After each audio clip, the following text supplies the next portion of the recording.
காலை பனியில் பசுமை வயல்கள் பளபளக்க மீனா தலையில் குடம் வைத்து மெதுவாக நடக்கிறாள். அங்கே கார்த்திக் வயலில் உழுது கொண்டிருக்கிறான். அவன் பார்வை மெதுவாக மீனாவை தேடுகிறது. ஒரு கணம் இருவரின் கண்கள் சந்தித்தது. அந்த பார்வையிலே ஏதோ புதிதாக மலர்ந்தது.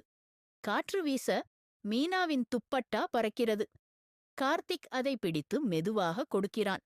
மீனா மெல்ல நன்றி என்று சொல்கிறாள். இருவரும் சிவந்து சிரிக்கிறார்கள். மாலை சந்தையில் மீனா மலர் விற்கிறாள். கார்த்திக் ரகசியமாக அவளிடமிருந்து மாலை வாங்குகிறான். திடீரென மழை பெய்யத் தொடங்குகிறது. அனைவரும் ஓடிச் செல்ல இவர்கள் மட்டும் நின்றுவிடுகிறார்கள். பெரிய ஆலமரத்தின் கீழ் ஒரு குடையை பகிர்ந்து நின்றனர். அவர்களின் கைகள் மெதுவாக தொட்டது. மின்னல் வெளிச்சத்தில் மீனா சிரிக்கிறாள். கார்த்திக் பார்வையில் அந்த சிரிப்பு என்றும் நிற்கிறது. அடுத்த நாள்